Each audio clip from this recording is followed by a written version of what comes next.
Hello बच्चों, मैं आपकी हिंदी टीचर गीता सक्सेना और आज मैं आपको हिंदी ग्रामर का चैप्टर 11 विशेषण समझाऊंगी।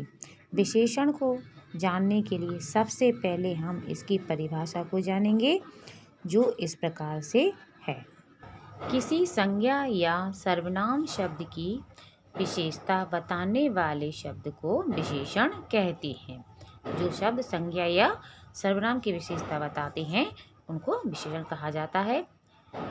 जिस शब्द की विशेषता बताई जाती है उसे विशेष कहते हैं। तो जिस शब्द की विशेषता बताई, कौन सा शब्द है वो, इसकी विशेषता बताई जा रही है, उसे विशेष कहते हैं। अब जैसे उदाहरण देखिए, वाटिका में रंग बिरंगे फूल हैं। किसकी विशेषता बताई जा रही? रंग बिरंगे क्या है? फूल। तो विशेष क्या है? फूल। मेरे पास एक खिलौना है। कितने? एक। किसकी विशेषता है? विशेष। ये विशेष हो गया। पेड़ पर कुछ चिड़ियाँ बैठी हैं। इसमें विशेष है चिड़ियाँ। चिड़िया को बताया जा रहा है कि पेड़ पर कुछ चिड़ियाँ बैठी हैं। विशेषण के 4 भेद होते हैं, जो नाम इस प्रकार से हैं: गुणवाचक विशेषण, संख्यावाचक विशेषण, परिणाम या परिमाणवाचक विशेषण और सार्वनामिक या संकेतवाचक विशेषण। सार्वनामिक जो विशेषण होता है इसे संकेतवाचक विशेषण भी कहा जाता है। पहला है गुणवाचक विशेषण। जो शब्द किसी संज्ञा या सर्वनाम के गुण, दोष, दशा, अवस्था आदि का बोध कराते हैं उन्हें गुणवाचक विशेषण कहते हैं। गुण से तात्पर्य है किसी वस्तु, व्यक्ति या स्थान के रंग, रूप, गुण, दोष, अवस्था, आकार आदि को बताना। जैसे उदाहरण दिया है, काला कौआ। कौआ कैसा है? कैसा रंग बताया जा रहा है? काला। मोर। मोर कैसी है? सुंदर। ये उसका रूप है। जैसे रंग, रूप, गुण। जैसे और भी उदाहरण दे सकते हैं, यह लड़का बहुत समझदार है। अब उसका क्या हुआ? गुण है समझदार। जैसे वह लड़की बहुत बुरी है, तो उसका है ये दोष। उसमें क्या है? ये बुराई का दोष है उसमें। ठीक है बच्चों। दूसरा है संख्यावाचक विशेषण। जो शब्द संज्ञा तथा सर्वनाम की संख्या संबंधी जानकारी दें उन्हें संख्यावाचक विशेषण कहते हैं। संख्यावाचक जो विशेषण होता है उसमें संख्याओं का ज्ञान कराया जाता है कि इसमें कितनी संख्या है। जैसे उदाहरण दिया है, 4 टमाटर, तो इसमें संख्या कितनी है? 4। 2 लड़के, इसमें भी संख्या कितनी बताई जा रही है? 2। जैसे 1, 2, 3, 4, 5 ऐसे आगे जब संख्या की जानकारी देते हैं तो वो संख्यावाचक विशेषण कहलाते हैं।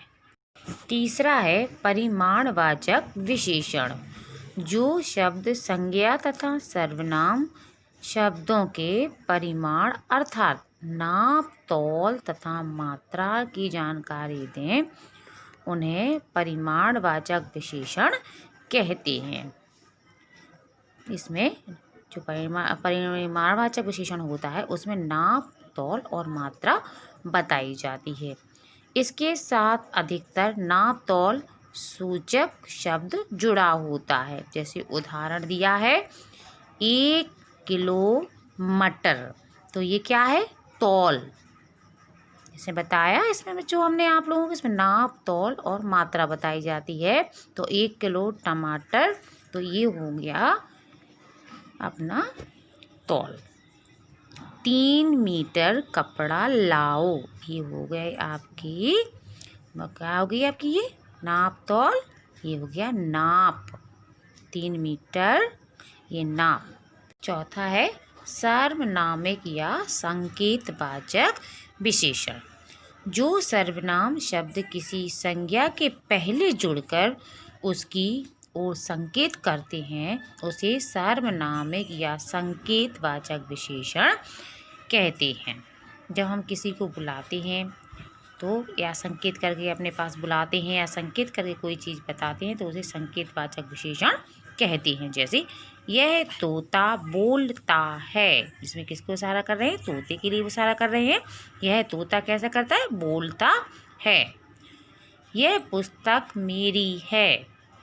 यह लड़की अच्छा गाती है। इसमें हम संकेत करके बता रहे हैं कि क्या कौन क्या कर रहा है।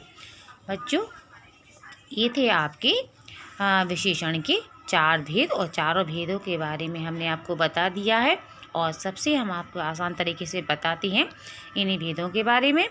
जो पहला हमने आपको बताया था गुणवाचक विशेषण, उसमें गुण, दोष, अवस्था, दशा आदि को बताया जाता है। और दूसरा जो था संख्यावाचक विशेषण जो होता है उसमें संख्या बताई जाती है और संख्या की जानकारी मिलती है। तीसरा है अपना परिमाणवाचक, इसमें नाप, तौल और मात्रा की जानकारी मिलती है और इसमें नाप, तौल, मात्रा को बताया जाता है। आपका चौथा था संकेतवाचक विशेषण, इसमें संज्ञा और सर्वनाम जो होते हैं जो बताया, जो सर्वनाम शब्द किसी संज्ञा के पहले जुड़कर जब संकेत करके हम किसी को बुलाते हैं या बताते हैं तो उसे कहते हैं संकेतवाचक विशेषण। बच्चों, तो ये थी आपकी विशेषण की परिभाषा, विशेषण के भेद और हमें उम्मीद है आपको इस परिभाषा के बारे में पूरी जानकारी प्राप्त हो गई होगी और भेदों के बारे में पता अच्छे से चल गया होगा। धन्यवाद।